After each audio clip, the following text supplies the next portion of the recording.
Hello. Hey, everyone. Yes. Hey, Aaron, what's up?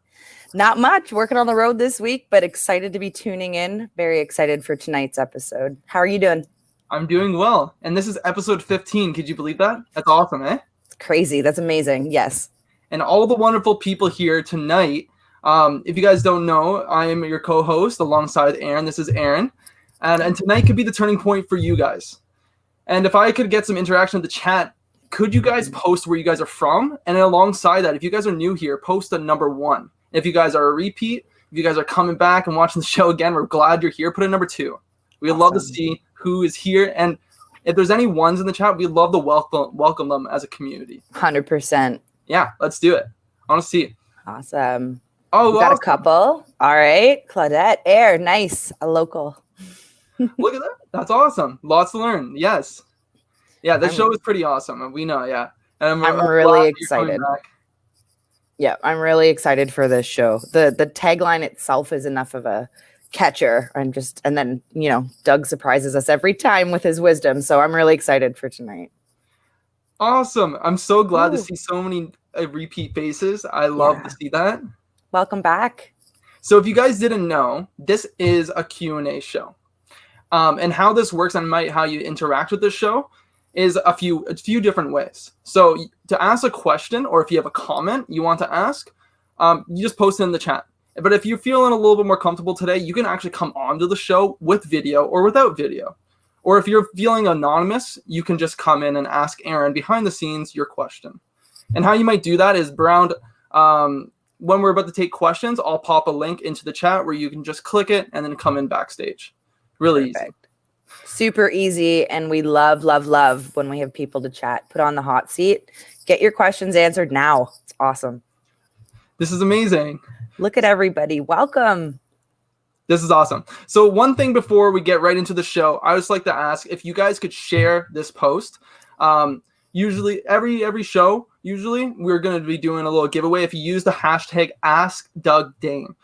Doug will go in a little bit deeper into what that giveaway might be, but if you use the hashtag, your name could be drawn to win. So if you just go ahead and share it, if you're on YouTube, share it to Facebook.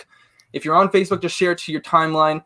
You never know who you might help. So let's get right into the show, Aaron. Let's introduce Doug. Here we go. For new people who don't know who he is, Doug's life started with abuse, and he's turned it into abundance, and now he's on a mission to show others how you can do the same.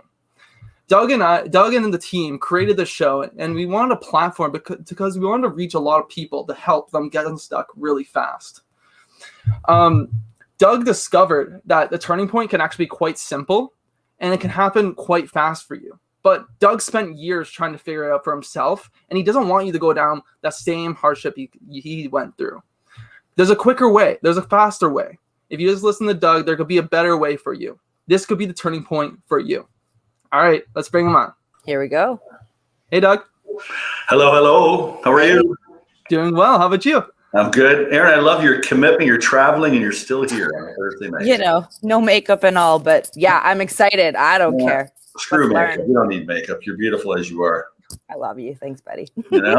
Tyson, you're a handsome bugger too, so don't worry. Of course he is. Well, what should we talk about tonight, huh? I know. I can't wait. It's funny. I mentioned this last week. I've had this title on my heart for a long time.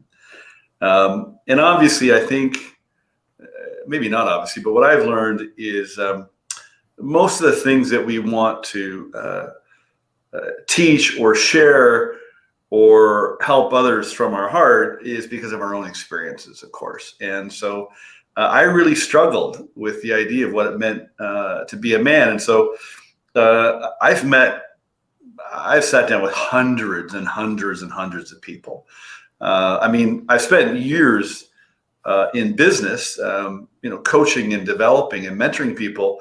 All the while during that, I didn't really know that it was leading me to this. That's for sure. Anyway, when I first started doing this work and started sharing the information that we teach. So if you don't know me, I met up with a man, Bob Proctor. He's known all over the world, and I started working with him and started studying information that was really changing my life, because it was changing me, and it was transformative in so many ways, and it continues to be that way. And so then when I got into the business of sharing and teaching Bob's information with him, I started sitting down with people, and I'd have these one-on-one conversations, and a lot of conversation with men, a lot of conversation with women. It was interesting. A lot of the conversation with the men were about the women. A lot of conversation with the women were about the men. But they're also talking about their own struggles. And, for me, in my own, I guess, search for awareness and search for myself, I was talking to people and going, man, oh man, it seems like everybody's struggling. Nah, it's probably just me, and then I'd have another meeting. A couple of years I go, no, I really think everybody's struggling. Nah, it's probably just me. Well, now I know that most people are struggling, and you shouldn't have to be. Now, I didn't really know what I could do about that, but now I know what to do. And so tonight I had this topic. It was going to be a seminar. I started teaching this in 2014, and I was doing seminars in Kitchener, Cambridge, Guelph, which is about an hour outside Toronto. And I was doing all these seminars. I thought, I got to do this seminar for men. It was always called "Be a Man," and only women will show up. Anyway, it took me a while to muster up the courage to do this, quite honestly. But a couple of weeks ago and last week, I thought, no, screw that. You know what? People need to hear this. And so men need a punch in the gut, and women need to hold their hand. Now, when I say a punch in the gut, I can't really change a whole lot about your life in 1 hour on this show tonight. But I'm going to do my best. What I want to do on this show is I'm trying to disrupt the way that you think, because the way that you think and the way that you act and what you believe and what you think it is to be a man, or a woman's perception of a man, that's been drilled into you for years and actually generations genetically too. And so it takes a lot of repetition to change your mind. The only really other way to change somebody's mind is a big emotional impact. And so on this show, I'm here to piss you off, disrupt you, give you an emotional impact, punch you in the gut, do whatever it takes to just interrupt your pattern of thinking, to go, maybe there's a better way. And so I really think men are struggling. I struggled for a long, long time. And again, I thought, well, maybe it's just me. And even as I was thinking about doing this show, when it was originally going to be a seminar, maybe it's just me. But I know that men are struggling. Now, they don't want to admit it, but they do want to talk about it. And women don't really understand it. And I've had a lot of conversation with a lot of women about men. Now, this show is not about, we're not going to get into gender and sexuality or anything like that. This is just really, I want to break down and break up the family, social, cultural, community paradigms around what it means to be a man. So we're talking the context of men and women, primarily, obviously, in relationships, but not just in relationships. And a lot of men are stuck in a box because of these cultural or family paradigms. And so what does it mean to be a real man?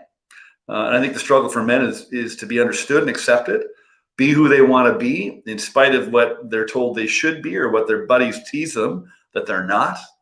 I got teased a lot with my buddies when I was young. And men don't really understand women, and many women don't really know what they even want. I'm going to talk about that. So it's interesting. We got a lot of feedback just promoting the show. It was very interesting to see, the comments or what people are expecting. So you might be getting something than you were expecting. I'm sure of that. I had a bunch of people write me, they were, yeah, come on, let's get on the bandwagon and we're going to da-da-da-da. You don't know the hell I'm talking about. I'm going to be talking about something much different, a dramatically different viewpoint. So let's do it for fun. What the hell? I'm just going to have fun here. I'm just going to pour out my heart. I've got some things in my heart and mind.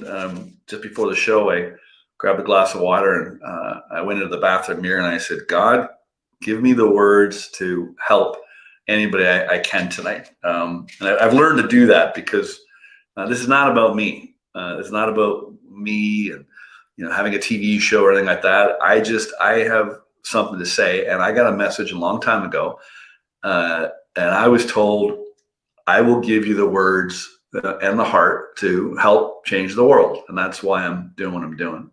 So men are definitely struggling. Most people are struggling. Again, they don't want to admit it, but they do want to talk about it. That's one of the hardest things, I think, for anybody that's struggling. And that's one of the problems we have is so many people are struggling with all kinds of different things that are going on inside. Lack of self-confidence, lack of self-esteem, guilt, regret, anger, resentment, all these negative emotions that have been brought up. And frankly, it began, when you were little, you didn't have a whole real great shot at it. So I'm on this platform called trying to break down people's mistaken identity. I think people are stuck in an emotional prison. It's a case of a mistaken identity, and they're stuck. And that mistaken identity is things that you were brought up to believe, rules, values, and beliefs that you were told you had to believe, and you just inherited them. You took them with you, but it didn't quite feel right. And so you're confused about your identity in a lot of cases. And so I just keep wanting to try to break that down, because what I realize is that all this stuff that comes at us, it's all friggin' made up. We talked about this last week about these man-made rules. Now, there's probably men out there that are watching tonight or the replay. They might be thinking, this guy is out to lunch. But just hear me out, okay? Just give me a little bit of time. Last week, I got a lot of feedback, so we got to make the show longer. Let's make it like 90 minutes or something like that. So we're only doing it for an hour tonight, but we'll see how it goes. Maybe it'll go longer. But just hear me out. I wanted to throw a few things by you. And this is not my information. This is not anything I've made up. I'm not educated. So if you're a social worker out there, a counselor, a therapist, or whatever, you got your MBA in social, I don't care what you got. I have a grade 9 education, but I've lived a hell of a life, and you can't argue with my experiences. And so I'm just here to share with you my experiences and what I've learned about studying people and studying myself and really understanding them. And I was really on a quest to understand what the hell was wrong with me. And I discovered there wasn't anything wrong with me, but I sure felt that way. So I kept looking to try to figure out what the hell was going on. It was causing me to feel the way that I was feeling. And then other people, when I started to break out, people said, like, how'd you do it? Like, how did you go from here to here? And I couldn't really explain it to you. And so I went on a quest to try to do my best to explain it in a way that hopefully would resonate and hopefully would help. So men have been in protection mode for so long. They've got this built-in callus or scar tissue over their wounds, and their hearts have hardened. And if you think about where that all began, when I say this protection mode, you don't have to go very far back in history to kind of look at why men have hardened themselves and hardened their hearts. I don't think a lot of people don't really even know what it means to be a real man, and it's a moving target. Their fathers modeled behavior. They saw their fathers hurting. They could feel them struggling. When you were young, you may not remember, you may not be aware of it now, but when you were young, you could sense the struggle that people were going through. and you would have picked up your parents' struggles. I remember as a young man, my father, he was a war vet, so he was in World War II. His brother was killed. His other brother was shell shocked, spent the rest of his life in a mental hospital in London, Ontario. It was a vet hospital in London. We used to go down and visit him. Uncle James, and man, oh man, he was strange, but I mean, he was really damaged. And my father was wounded, and he came home, and I watched him struggle. Now, you have to understand that men have been witnessing this perpetuating cycle of disconnection, loss, just looking, to be a good man, to be a good father, but with this real distorted viewpoint or distorted experiences or distorted lessons. I watched my dad. He'd sit in a lazy boy chair. This is years later. I was 15, 16 through 23 when he died, and he was a broken man. And I was trying to have conversations with him. I had this really, from a very young age, I've had this big heart, and but it was covered up. It wanted to express itself, but it was covered up because of all my, all the hurt that I'd gone through and all the things that I had endured. I mean, I was, if you don't know my story, I mean, I was sexually abused for 2 years by a ring of pedophile men. And that really messed with me. I watched my dad beat my mom. I watched him bring home women to our home. I watched him, oh God, I could tell you stories that would just shock you. There's all kinds of stories I remember of things that he did. And he said, now that's how you treat a woman. And the biggest memory, the strongest memory for me, of course, was the violent one. And my dad had a shotgun down in the rafters of his basement, and he would go down and he'd grab the shotgun. I can still see it in the rafters in the basement above his workbench in this long cardboard box. And he'd pull out the shotgun, and he chased my mom around the house, pinning her and sticking the gun down her throat. And threatening to kill her. My mom ended up in shock treatments. We had three rounds of shock treatment therapy, which really, distorted her. So I'm watching my dad. I'm watching his actions, and I'm watching him, but I'm also watching him suffer. He finally quit drinking when I think I was 12 years old. We were going to AA meetings with him. And so I watched him go through that. And so, my case might be a severe case. I don't know. But I mean, I think no matter what, I think we've been, as men, we've been watching our men, our fathers, try to model certain behaviors and certain things. And it's all messed up, and it's all skewed, and it's all distorted. And so history has really created this fog, I believe. This was a wake-up call for me. This was my punch in the gut right here. This is a great book. It's Man Enough by Frank Pittman. Now, I got this book in my late 20s, and it's interesting that I picked up this book. Who would go to a bookstore in his late 20s and grab a book called Man Enough? You can imagine what I must have been feeling. I wasn't feeling man enough, that's for sure. And he gets into I was looking at the table of contents again. I should probably read the book. I've read it many times, but I remember how hard this hit me. And so he talks about the obsession of masculinity, and he puts men into three categories: philanderers, contenders, and controllers. And so there's a chapter on each that explains these men and what they do and what they're like and how they feel about themselves. And it gets in, of course, becoming a man and growing up, as a man, watching your father, striving for the love of your mother, the brotherhood of your buddies, and all this stuff. And so you don't have to go back very far in history to get some real perspective on what men are struggling with. So my dad, as I mentioned, was in World War II. So it's less than 80 years ago that he returned from the war. Now, and I don't know, I'm not a big history guy. I said I went to grade 9. I did like history, but I didn't pass it. But I remember my dad talking to me, and I remember reading some of my father's letters that he wrote home while he was over in Europe, fighting, and you could see the pain and the struggle in the letters. But so these young men, 18-year-old, 20-year-old boys head off to war, and the things that they saw and what they witnessed, and they go over there, and he talks about that in this book. They go over there, and they come back, and they're not needed anymore. Life just carried on.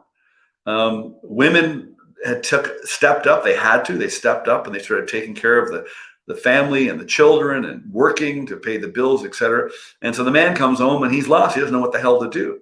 Plus, he's seen extreme, violence and bloodshed. And so, I'm 57 now. My dad passed away in 87. And so, that distortion is not very far away. It's one generation away. And then my father's father and his uncles were in the first war. And of course, what did they do to mask the pain? They drank. And so my dad's dad became a violent alcoholic. My dad became a violent alcoholic. And it's this perpetuating cycle that goes on and on. So there's this fog, and it's kind of hard to see what to do. And so I really believe that men have this mistaken identity that they're struggling with, because they're told this is what it's like to be a man. And so I really believe that men don't really know themselves. Like, how could you really know yourself if all you really did, most of you, is you just inherited, all the things of what it meant to be a man. And so, if you're a man, listen to this, you might relate to this. If you're a man, listen to this, you might be thinking, you might be sucked into some of the rules and the beliefs of your mistaken identity. You think I'm an idiot talking about what I'm talking about. But we bought into certain things. We bought into the idea that vulnerability is a weakness. Well, that's a real son of a gun, because the reality is you are vulnerable. The reality is you do have a heart. The reality is you want to care, you want to love, you want to be truthful, you want to be honest, right? And that takes vulnerability. Brene Brown has made a living off of talking about vulnerability, but it seems it's only the women are listening. And I'm sure that's not true. I'm sure lots of men follow her. And I mean, if you watch her speak, you'll see men in the audience, of course. She's very, very funny. But we got locked in this idea that, vulnerability was weak. I don't think men really know how to treat women. Now, what I mean by that is I think that we have a distorted viewpoint on our understanding of women and what women really want. Now, of course, when I title that, I got all kinds of people send me all kinds of messages. People love the movie with Mel Gibson and Helen Hunt. So this is not about what women really want, but we have to understand it's pretty tough for a man to know what a woman really wants, because the women don't know what the hell they want. Now, hold on, ladies. I'm going to get to that. Okay, this is where all the ladies leave the show. It's going to be just men. That's why I was hoping we just get men and women on here. We'll get rid of the women, and then I'll just talk to the men. And then, no, I'm kidding. What I mean is that women too would have a distorted view and a mistaken identity of what it is to be a man, because they grew up with these men, these fathers that were struggling with their identity and who they were and who they weren't, and what was good and bad and right and wrong, and all this stuff that they struggled with. So women would have picked up a lot of that. I'll never forget. Sorry, I was standing in the kitchen, and I was my wife at the time, Eden's mom, was talking, and we had a couple friends over. We were having this conversation. And I forget how she worded it, but it was something like this. She said, Doug, you better be careful, because your daughter might marry somebody like you one day. Talk about a punch in the gut. because I was really struggling. And that was a real wake up call for me. So men have a hard time understanding women because women have a hard time understanding men because they have a distorted viewpoint. And there's a bunch of things that, that men do. They go fishing way too much.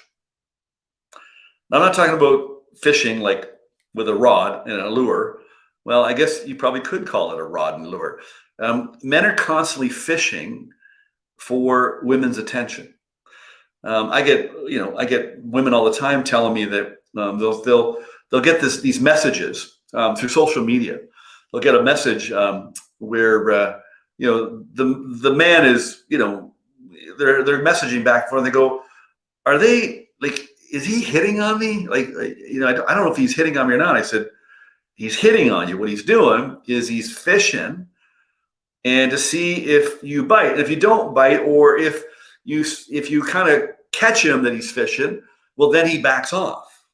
And why would men do that? I did that. Why did I do that? Because I was looking for validation and approval and attention because I never got it when I was young. Now, we now know through medicine and science and sociology and more about the brain and how it all works. We know that when we were little, there's a couple of things we needed to get. We needed connection, physical connection. So I remember learning about that. So when Eden arrived, like I always had her in my arms. I was always just giving her all kinds of physical connection, whether it was just a snuggle, or she'd be up in the middle of the night, I'd be feeding her, and she'd be watching Baby Einstein. I'm falling asleep on the chair, whatever it was, and we just didn't get the attention that we needed. Now, what I learned was I was spending a lot of time trying to look for that connection and the attention and the physical connection, and I realized I didn't need it. I thought I needed it, and so I think a lot of problems that we as men have is what we think we need, what we think we're supposed to do, is really distorted as well. And so you're probably searching for attention that you never got. And I'm not going to get into this whole thing around, relationships with men and women and stuff like that. I have all kinds of stories and all kinds of conversations with people that I've had. Suffice it to say, though, I think one of the other key problems is men misuse their sex energy. Now, I didn't know anything about sex energy at all, but I started studying it, and it was first revealed to me in a book called Think and Grow Rich. Many of you probably heard of it. And there's a principle in the book called The Mystery of Sex. And it's titled The Transmutation of Sex Desire. And so the author, who interviewed 25,000 different people over 25 years as he wrote the book, he was explaining how sex energy works. And so sex energy is the most potent form of everything. There's energy. Everything is energy. Okay. Everything's made up of energy. And your sex energy is the most potent form of energy. And so what he talks about is the term sowing your wild oats, where that came from. So as young men, what men did is they went out and they sowed their wild oats. In other words, they just expressed their sex energy physically. And then if you came from a bad place, you were probably looking for the wrong things when you were expending that energy. And so what we have to do is we have to understand that energy, how potent and strong it is, and then redirect it towards good. And then also make your mind up. You're going to get to a point where you don't need the validation or the attention. I was talking to my partner, and we were having a conversation, and this is a while back, and she was talking about that I didn't really seem to be interested in sex as much as she thought I might be. And so first thing I do, of course, I start second guessing myself. I go, what the hell's wrong with me?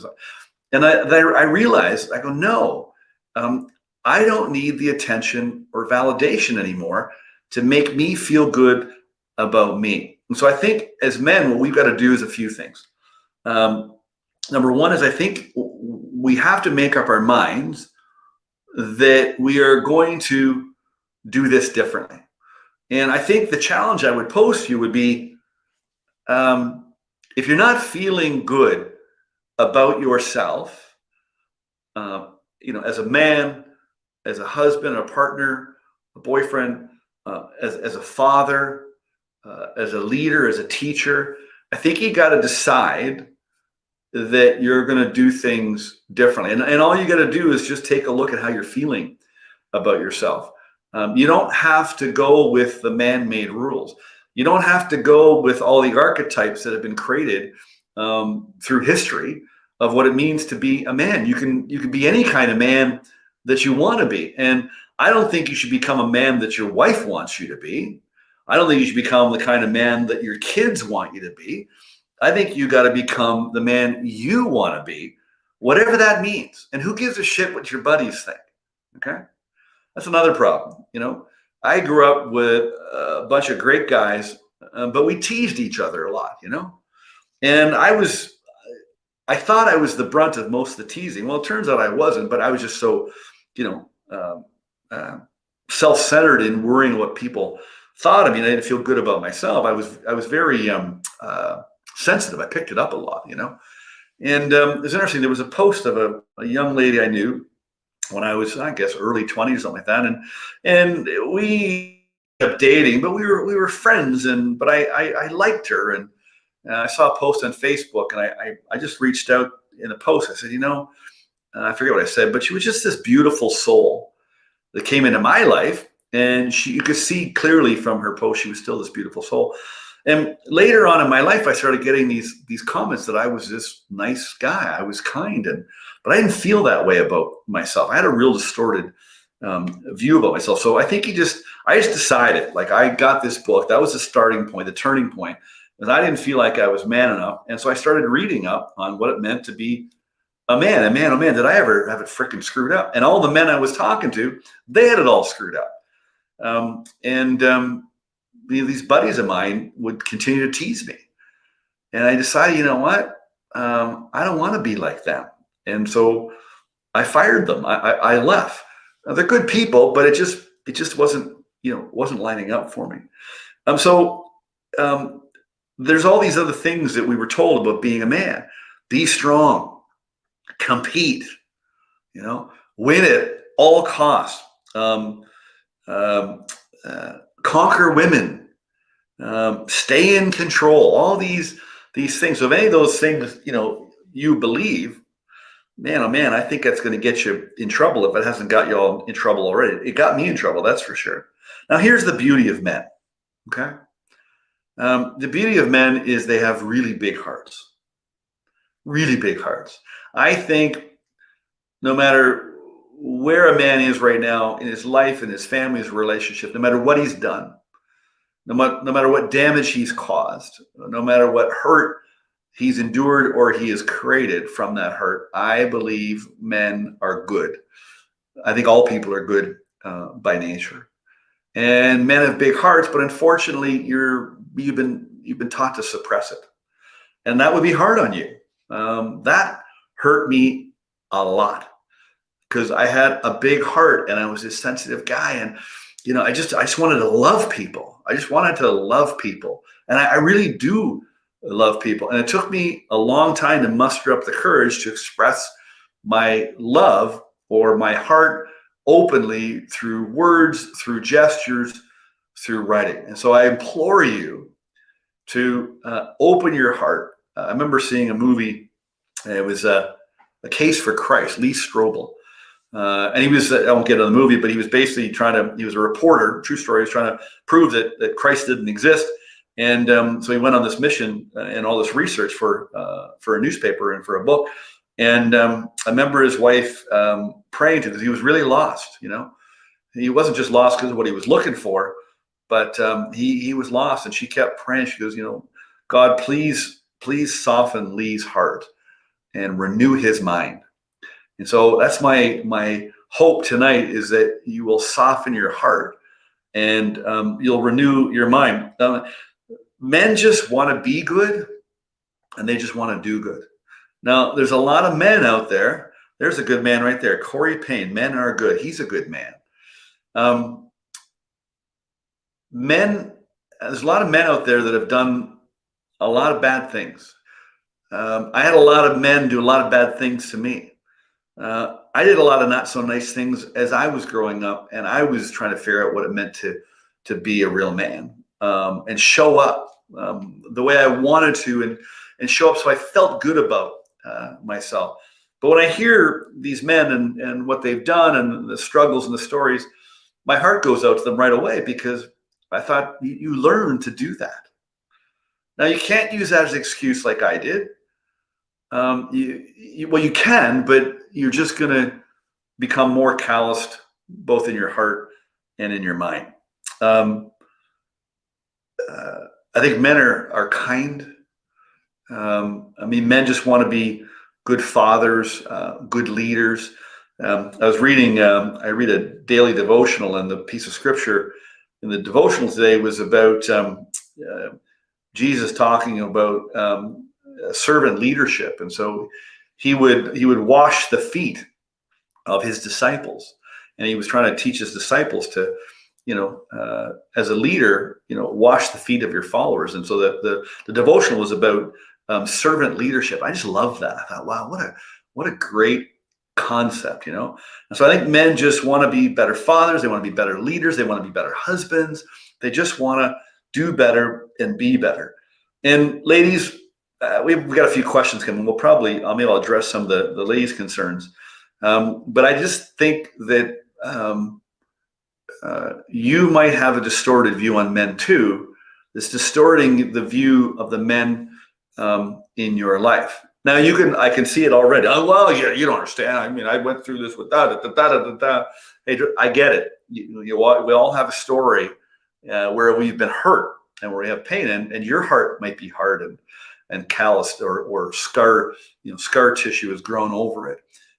You might be that way, and I hope that you don't live that way. I live that way, and my heart is softening, and my mind is opening, and I just feel if we can do more of that, and we can break down this mistaken identity, whether it comes to being a man, being a woman, being a father, whatever it is, being great in business, being great in sales, earning money, all these bullshit beliefs that got handed to us, if we could just start asking some freaking questions, go, is this really true? Is this really true? And we don't ask enough questions. We just kind of go with the flow, go with the masses, and we're just trying to get by. Well, I think getting by, enough is enough of the getting by thing.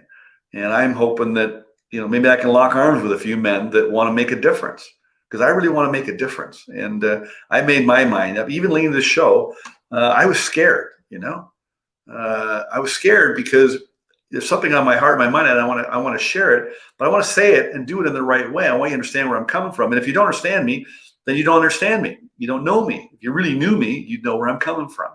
And so tonight was just to kind of open the door on this conversation. And Tyson, maybe this will be a 6-month series or something like that. Oh, I got somebody at my door. Hang on a second. Tyson, why don't you come on here? We've got some questions, I think, that were sent in, right? Yes, we do. And I'm so glad you're opening this dialogue. And what do you think of all this? You're a man. What do you think of all this? I'm glad that you're opening this dialogue, because I don't think enough men ask the questions to themselves. They always think they're right, and they don't want to be wrong. And there's someone in the chat that just asked a great question about their egotistical image that they have.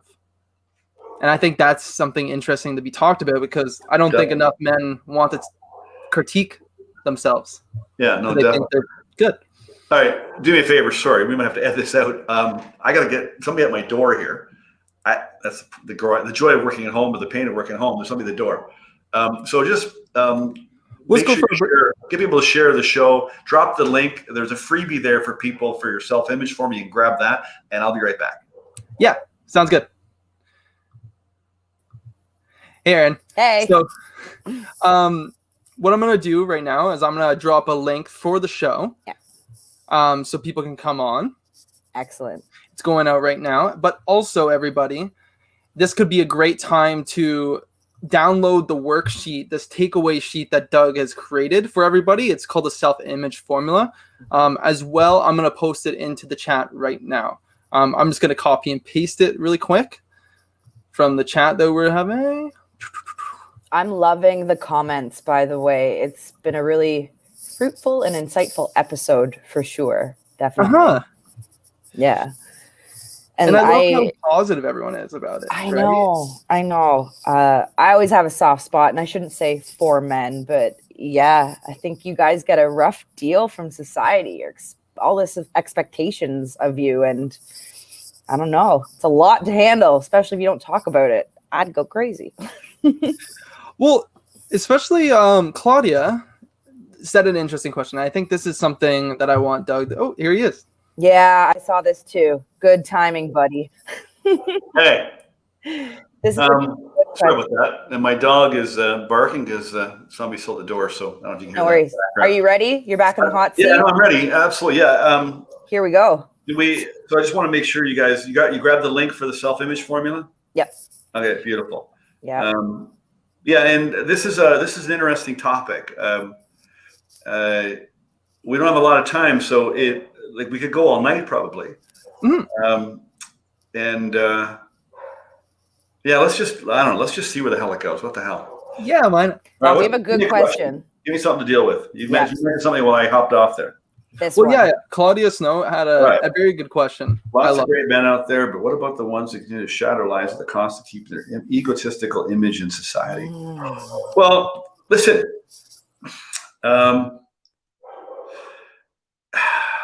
that's a tough one, because I think, how do I put that?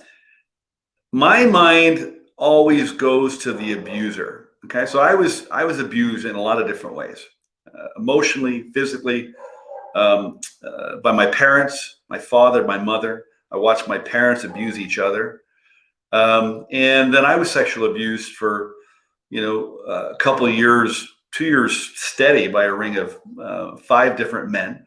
It's interesting. I drove by the apartment building of one of the apartments that they used to take us to. It's in Kitchener, Ontario, it's funny, as I drove by there, I don't have any negative feelings towards any of that. I forgave everybody that ever did anything to me. And so if you go back far enough in time, really what we were taught to do was to forgive. And I think that I go to these abusers and I go, I wonder what their story is. I wonder what's causing the damage to them that's causing them to do the damage to others. And like Claudia put in there around egotistical image, well, that's bang on. That's one of the biggest problems is there's this image or this a great author. Another book I read called one book was Sacred Contracts. I forgot another book. Carolyn Miss was her name. And she talked about archetypes. And so, yeah, I mean, men continue to do all kinds of terrible things. And cause all kinds of damage, but I still can't help it. My heart goes to them, not because I'm a man, but because when you go to the people that are sinning and causing the damage, and you get underneath, all that, and you find out what's really going on, it's hard not to have a heart for them. I guess the other thing I learned to do, and again, I think it's just simply the choice is, this is what freed me. I decided to let go of the abuse and not let it define me. That it had nothing to do with me. It had nothing to do with me. It wasn't about me at all. It just simply happened to me. I think if you understand ego, if you understand emotions, I didn't get to a point, but one point that really hit me in an amazing book that I read, Michael Singer, The Untethered Soul. He talks about, our emotions are energy as well.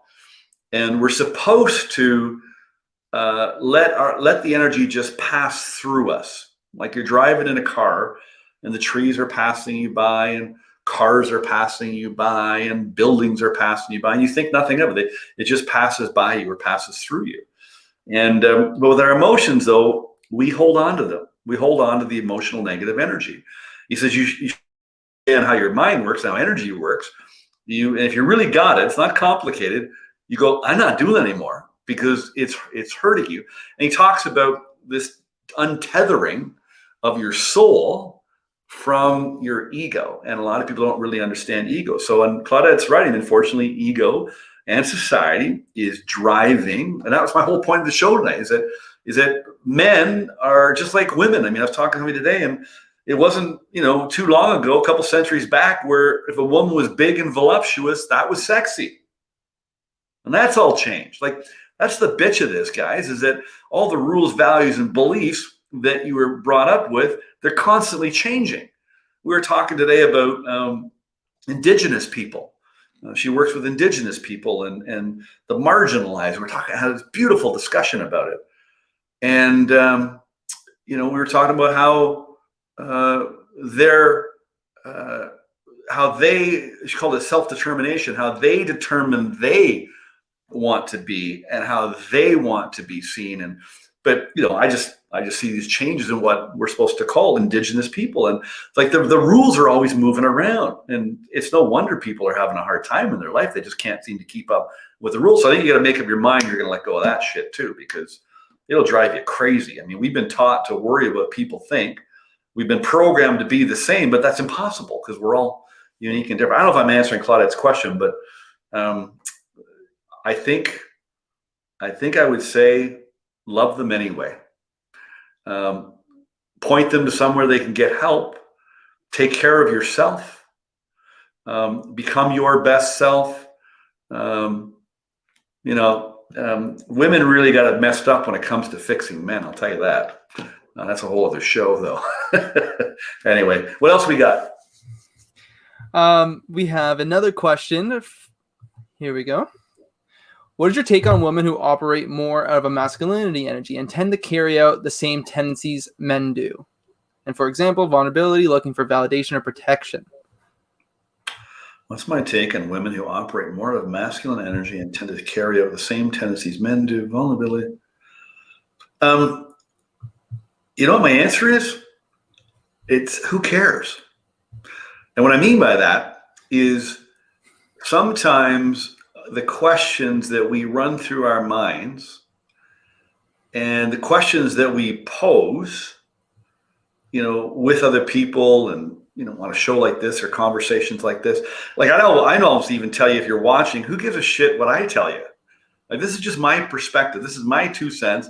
If my 2 cents resonates with you and helps you, put it in your pocket, carry it around. If it doesn't, throw it away. I always say to the question, I go, it doesn't matter.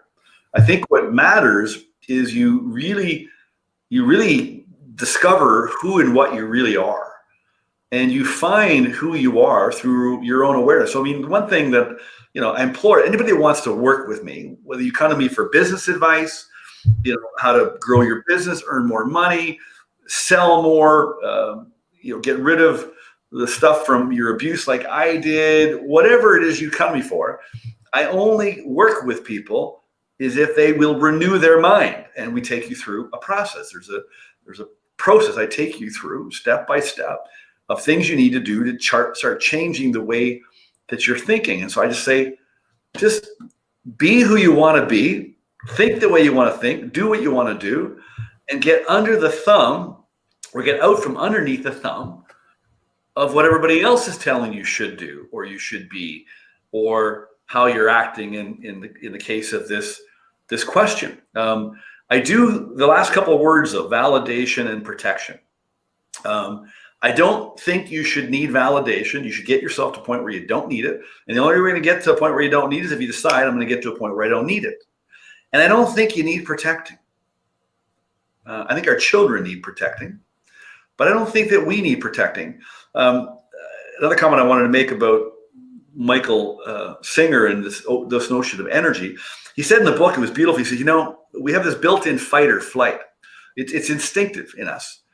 And he said, what man has done, there's no real threat physically to men or women. I mean, pretty much wherever you live in most parts of the world, it's pretty safe to walk out your door and move around people in the community. It's pretty safe in most parts, not in all parts, most parts.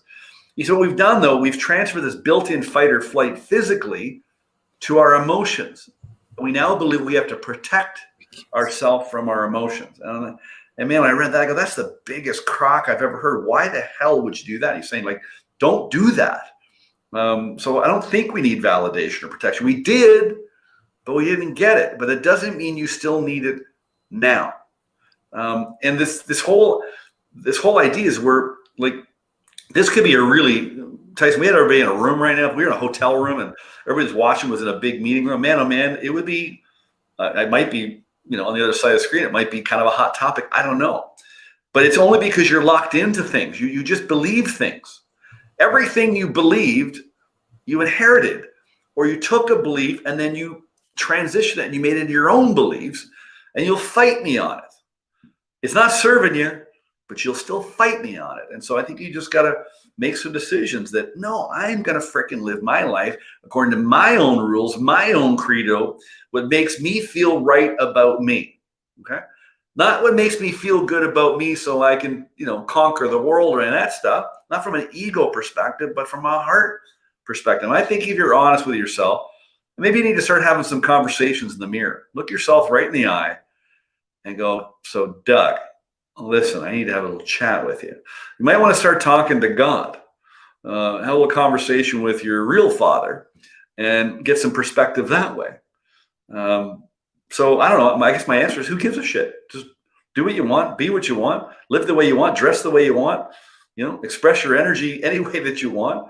Just be yourself. I was talking to somebody, one of my coworkers or associates, and she was telling me about an author of a book. I can't remember the book, but she was saying, you got to read this book.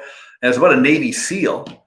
And obviously, this guy's tough, right? They're tough. They're very tough minded. And the book led her to a documentary about a Navy SEAL. I think he had a sex change, or he was still physically male gender, but dressing and acting like a woman or something. I can't remember, but it doesn't matter what he did or what road he went down. But she said, his mind had become really calloused, and that's where I got that idea earlier when I was talking about this callous mind. And I believe, when your mind becomes calloused, your heart becomes calloused. And so just follow your heart. That's really all you need to do. Now, you need to understand what I mean by follow your heart. It's not follow your heart like the fairy tale follow your heart. It's really getting in tune with what the Greeks called your heart of hearts, which is your subconscious, right? Your soul. That's what you got to get connected to. And you do that, and I think you'll see the truth. And the truth shall make you free. These are very difficult questions, but you're answering them amazingly. I'm loving your answer. But some of these next questions that were submitted, and I would like to get to one of them in particular that I think is useful for probably some people, is my ex-husband and I have some challenges co-parenting our kids. Mm-hmm. And some of the things he does drives me crazy and makes me angry. I also don't like how he may impact the kids. Suggestions? Yeah, we got a lot of suggestions. How much time have we got? All right. First thing you need to do is you need to change your perspective on your husband. A simple little thing that somebody said to me, and I loved it: don't call your ex your ex. As soon as I heard that, I called Ian's mom my former wife, or Ian's mother. I don't use the word ex-wife. It's negative. And so you undoubtedly have a negative viewpoint towards your former husband. And it's probably justified in some respects or another. But your negative viewpoint on him will not change him. Now, if you understand men, or just understand people in general, when you can feel somebody looking upon you negatively, well, how do you think you're going to treat that person? Well, we've just learned if somebody treats us poorly, we treat them poorly. We didn't really follow the law, right? We don't really forgive people for what they do. Turn the other cheek. We don't do that. We fight back. And so anything you do with negative energy, negative thought, or force is not going to change the situation. And all it's going to do is drive you crazy. And then you make for not such a good parent. I've got a client of mine, beautiful person. We had talked, she might come on the show. When I met her, she was really struggling, very much like this question here, from the person who sent this in. I was thinking about it when I saw the question. Most of our conversations were centered around this man and what he was like, and with her and the kids and da-da-da-da. And I hadn't talked to her in a while, and I thought of her for the show. I was going through my phone book, and her name came. I said, man, I wonder how she's doing. And anyway, she said, Doug, you'll be amazed. My former husband, my kid's father, we have this wonderful relationship. And I was just so pleased to hear that. And they both changed their perspective on each other. And that was that's the turning point. You got to change your perspective. If you try to get somebody to change, the only way you're going to get them to change is if you change the way that you view them and how you see it. And they pick up on how you see them and how you treat them. And so guess what? They're going to fight back. That's nice to see. Sandra, I like the father of my children. That is good. I don't know if she's saying I like him or I like the term father of my children. Anyway, I think listen, we got to change our viewpoint on a lot of things. Our viewpoint on people, our viewpoint on what's going on in the world. We got to continually change our mind, renew our mind. It's your mindset. Your mind is set that your ex-husband is this, that, or the other thing. And if you're locked into that, you're screwed. You really are. You're going to waste a lot of energy. One day you won't be. And you go, man, oh man, did I ever waste a lot of energy? Another client, she actually helps people publish books. Amazing person. She wrote a book on co-parenting, a phenomenal book. And so that's a decision. So fight or forgive and move on. Awesome, Doug. We are 2 minutes away from the hour. I know it goes by fast, hey? Well, listen, let's do this. Let me wrap up here, and we'll kind of formally end the show here at 9, but we'll stay on. If anybody wants to stay on and keep asking questions, we'll just we want to end the show at an hour, so when people go to watch the recording, they go, "Oh my God, it's a 5-hour show! What the hell am I?" They don't even start watching. So again, I want to thank you every time you show up for this. Again, I'm not doing this for me. I'm doing this because I have experiences and I have a message and I feel I'm being led and compelled to share, what I've experienced. And then I've developed a gift of intuition and the ability to see in you what you might not be able to see. You feel it, but you don't quite trust it or believe it. And you also have blind spots, and I can spot them, I can see them, and I can cause a turning point really quick. And so that's the work that I do. I get up every day just trying to figure out. I'm obsessed with trying to figure out how I can help people.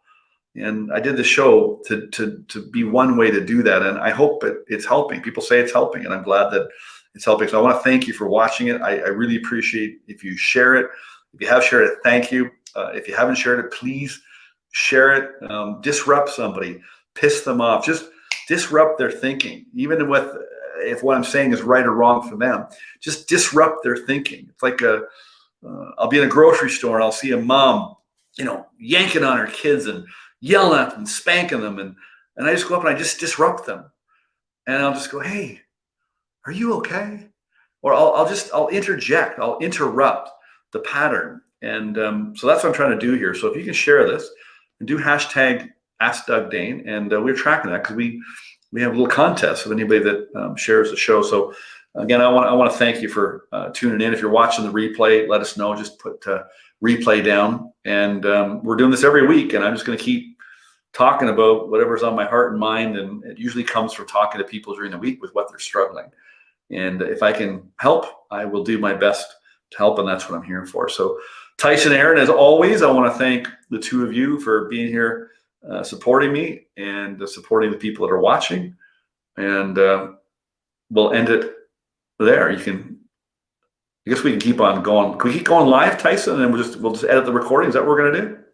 Yeah, do you want to do that? Okay, there's the end of the show formally. We'll just keep on going if you want. What else we got? Has anybody put anything in we had questions sent in. I'd rather talk to people that are here live. Yeah, if anyone has a question right now, you can post it in the chat and I'll bring it up on the screen and you can ask Doug. But for right now, we're just going to take a question that was submitted. Okay, no problem. So I've got lots of buddies. I've been friends for a long time, but I'm just not enjoying the time with them anymore or their attitudes. It's tough to break from that. What do you do, David? Break from that? I was talking about that earlier. One thing that happens is you start to develop your consciousness and your awareness, and you start, in the case of tonight, topic about wanting to be man enough, is you go exploring, trying to find your authentic self, your other self, not this mistaken identity guy. As you go looking, you're going to love who you meet. You're going to love the person that you find that you actually really are. And your buddies might not like that guy because they have a distorted version of you. I remember a friend of mine, we've been really close for years. We had worked together and things. And one day, for a couple of years, he was acting really weird. He wasn't showing up. He'd missed plans. We'd have golf games. I couldn't count the guy. Finally, I fired the guy. I said, I can't do this anymore. We're not friends anymore. It's done. And we were really close. And it was years later he told me what was really going on. And man, oh man, was he ever struggling in his life. But I had a perspective on him because of the way he was acting towards me. I had no idea what he was enduring. And so as you start to become your true self, your buddies might not like you. And it kind of goes right back to schoolyard bully. So I got bullied a lot. And guess what? I was a bit of a bully. I remember me and Scott Floyd, we would get kids to put their tongues on the steel handles of the doors at our school in grade 3 and 4. We were just little buggers. Sorry for calling you out there, Scott, if you're he's probably not watching. I haven't seen him in years, but and he talks about bullying in this book. We bully and tease and cajole and give people a hard time, our buddies, to make us feel better about ourselves. And so what I learned about inferiority complexes, most men have an inferiority complex. Who wouldn't? It's such a freaking distortion. And so I grew up with a really strong inferiority complex. And in order to mask my inferiority, what I would do is I would act superior to cover up my lack of so you feel inferior, so you act superior to cover up the feelings of feeling inferior. And so men do that. They act like they do the things they do because they're covering up their inferiority. And so that's what your buddies will do. And so I became aware of that. And I forgive them. Whenever I see people, treating people poorly, I try to forgive them. I don't do it all the time, but I'm practicing it. So I would leave. Break up with your friend. Break up with your family. Man, there's people stuck in families, and they're following all these family rules, and they don't even want to be there, but they're still there. Nelly just popped in. Great question. What if it's family? It's the same answer, right? If you look at the family rules here in Canada, or the family rules in the US, or the Western society of family versus the Eastern version of family, you go into all kinds of different parts of the world, and there's a distortion of what it means to be a man or the family rules everywhere you go. And I have the benefit, I work with thousands of people all around the world, right? I've got consultants I work with, they have clients. All kinds of people all around the world. I'm on calls like this all the time. And man, oh man, there's some real distortion out there. And so if it's your buddies, if it's your family, if don't spend time with people that treat you poorly. I don't care who they are. I don't care who they are. Don't spend time with people that treat you poorly, because then you're not going to be the best version of yourself, and you might start treating people poorly. If you don't treat yourself well, you're going to treat other people poorly. If you treat yourself poorly, it's a habit. You're going to treat other people poorly to make up for the fact of how poor you feel. It's kind of a dumb game. Awesome answer. That's amazing. Interesting. It's interesting. I was thinking that I wonder how many people will actually speak up or chime in tonight. But maybe it's one of those topics where people just want to listen and they don't want to ask or talk. Yeah, I feel like it sounds like from the chat, everyone's really enjoying what you're saying. And it's probably easy to just sit back and relax and just listen, We do have another question. All right. So here it is. Men down here in Texas are pretty stereotypical. I can't seem to connect with anyone on a meaningful level. Most of the men I meet are very surface and sexual only. How do you deal with that? Wow. It's funny. Men down here in Texas are pretty stereotypical. It's not just in Texas. Men all around the world are pretty stereotypical for the most part. But it's interesting when I travel. I'm very observant.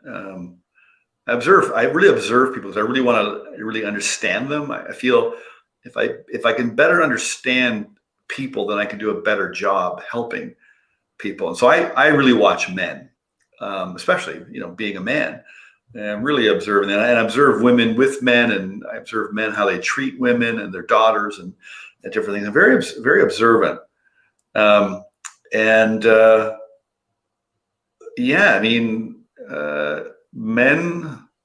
in the case of this question, I can't seem to connect with anyone on a meaningful level. Well, I'll bet you're holding back. I'll bet you're being careful. Maybe you had made a bad pick, or maybe you, made some mistakes or whatever. So maybe your heart is hardened. That might be causing some challenge. I remember a friend of mine, I haven't seen her in a long, long, long time. She was one of the friends I fired. But I remember she was always looking for a relationship. When we were young, she was mistreated by one of my buddies, I was close to him, but I felt really bad for her. And I remember her saying, I stayed with her one weekend.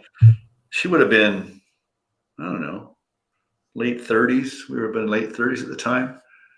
And she was talking about men and dating and And I said, what you got to do? You got to stop looking. She said, what do you mean? I go, stop looking. You're so busy out there looking. The guy that's perfect for you can't find you because you're out there looking. Why don't you just hang out with yourself and get to like yourself and love yourself and spending time with yourself and get yourself to a point where you don't need anybody in your life to fulfill you. I really believe that's where we all need to get to.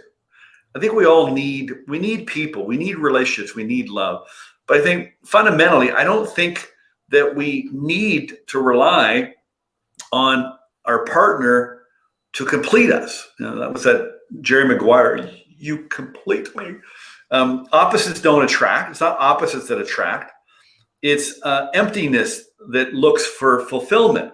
So this notion of opposite attract, I think most people are attracted to people because this person has something in them that they don't have. And that kind of fills in the holes and the gaps. Fill in your own holes, fill in your own gaps. Get yourself to a point where you don't need to be in a relationship or anything like that.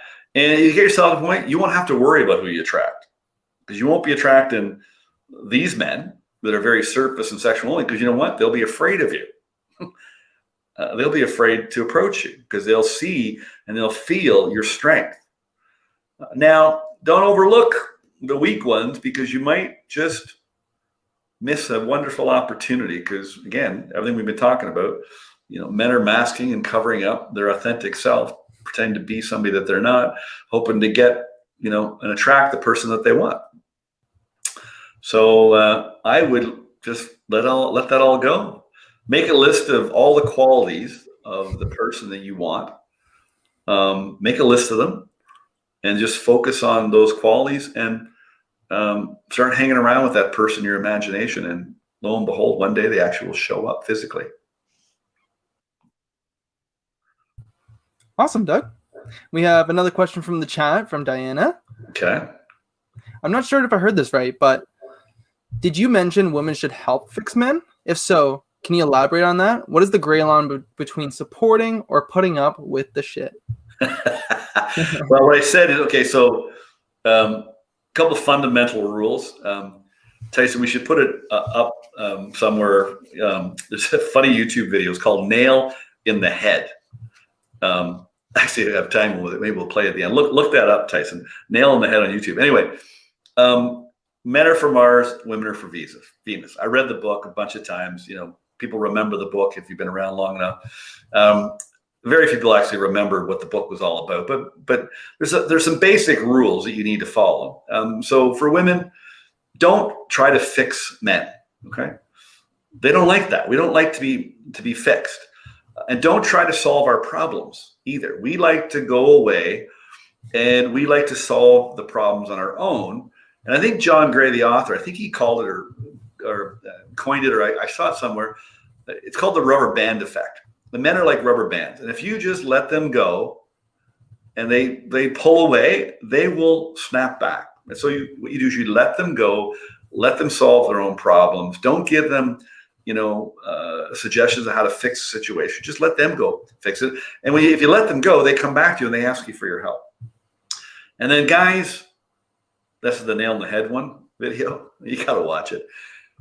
Don't give women unsolicited advice. Ever. Just listen. That's the best advice you can give a woman, is just to listen.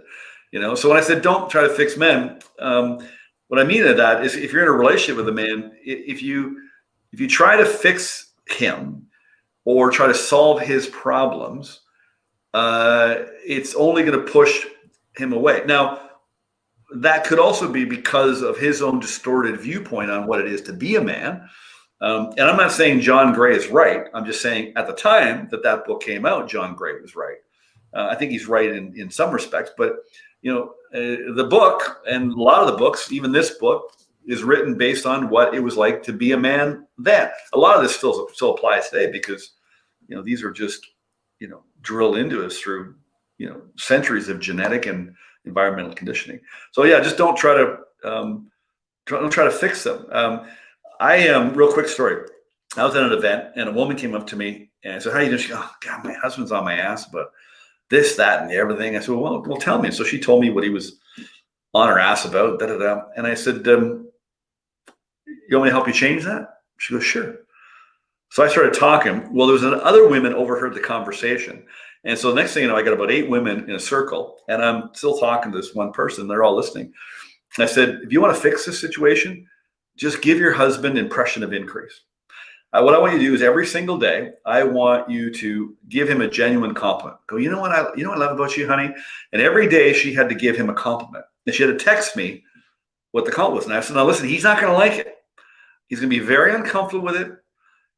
He's going to push back. He's going to think you're up to something. Like it's going to cause some real tension at first. I said, but you keep it up. You just keep handing out good and really truly showing him the good in him and what you see and what you love about him, genuine. And he'll warm up to that because if it's genuine, it must be true. Anyway, so I got all these women. I had 8 of them. And they went on a 30-day challenge. We set up a WhatsApp chat group, and every day they had to do the same thing as the first person. And so every day they would type in what they did and what they said to their husband. And man, oh man, it didn't take very long. Within a couple of weeks, their relationships transformed. Just remember, men are weak. They're scared. They're struggling. They're lost. They're confused. Even the ones that don't think they're all that I just said that they are, they have a feeling because that's what they are, but they don't realize it or understand or recognize it, but they're struggling, or they're so hardened in their heart and their mind that they don't think they're struggling and they're just disconnected. But it's love. That's the answer. Love, love, love, love, love, love. Just hand out love and make that a habit and watch what happens. That's what we all should do. I mean, that's basically what Jesus was trying to teach us to do. Just love thy neighbor as you want to be loved by them. I'm not quoting it properly, clearly, but you get the drift. A question for Corey from the other side, potentially. When I treat my spouse the way that she asked to be treated, and then she says that's not what she wants, what does that mean? What do I do next? When I treat my spouse the way she asked to be treated, and then she says that's not what she wants, what does that mean? What do I do next? There was a funny post on Facebook. I don't go on Facebook very often, but somebody had tagged me and somehow I got on this post. I don't know. Anyway, it was basically listed, 3 or 4 things that men want, and there was about 100 things that women wanted. And I guess the point was that, men are confused what women want. I think that, what does that mean? What do I do next?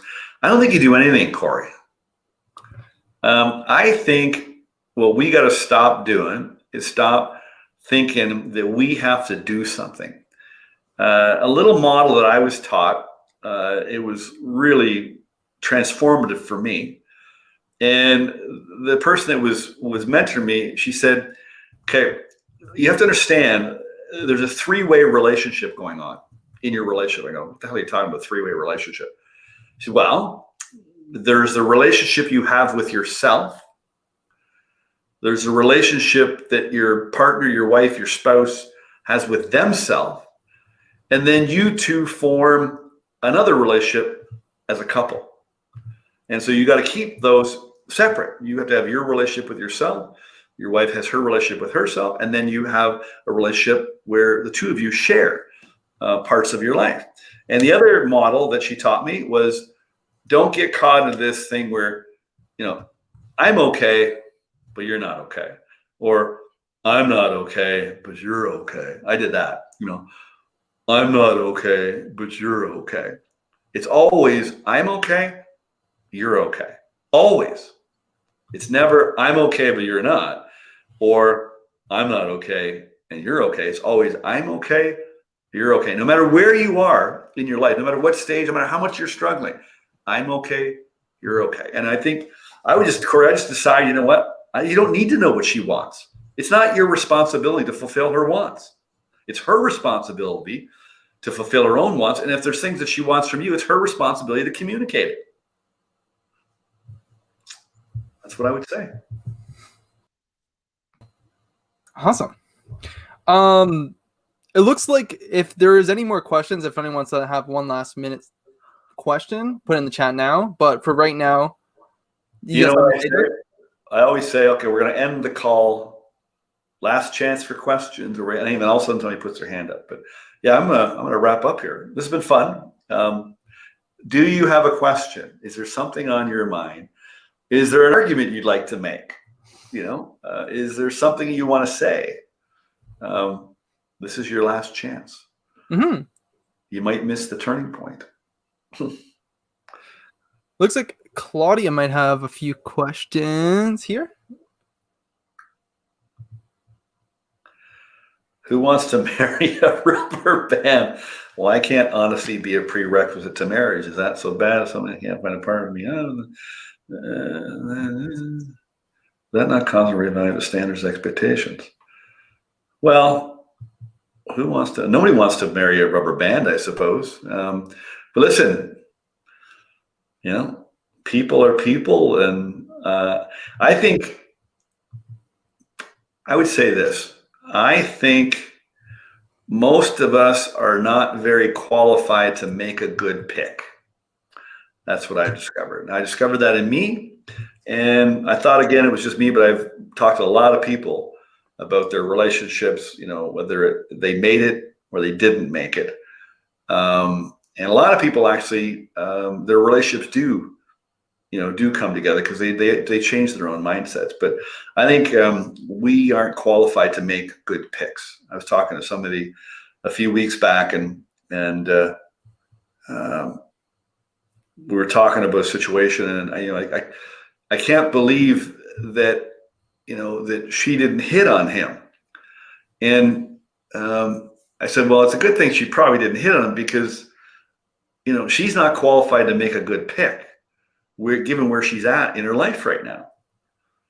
And so we do that. We stand by the bargain of marriage. We were told fairy tales when we were younger about marriage and what it's supposed to be, and and we make bad picks. I think the good news is young people today are becoming way more aware. You can't help but become aware with the advent of internet and social media.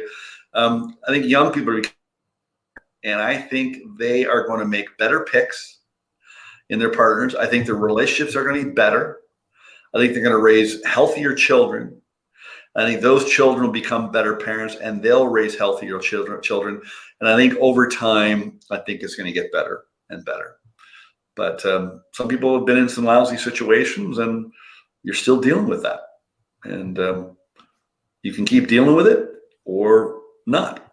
And that's a choice too. So, all right, Tyson, we should wrap up. I'm hungry.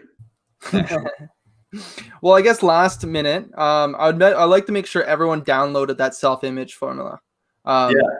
So I'm putting together these just after the show. If I get something, so I put together a freebie from the show last week. We were talking about self-image. I put together my self-image formula into a little simple 2-page PDF.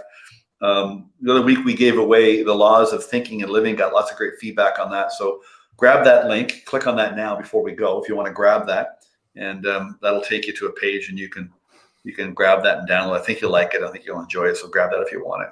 Mm-hmm. All right, Tyson, thanks again. We'll see you soon. Thanks, Aaron.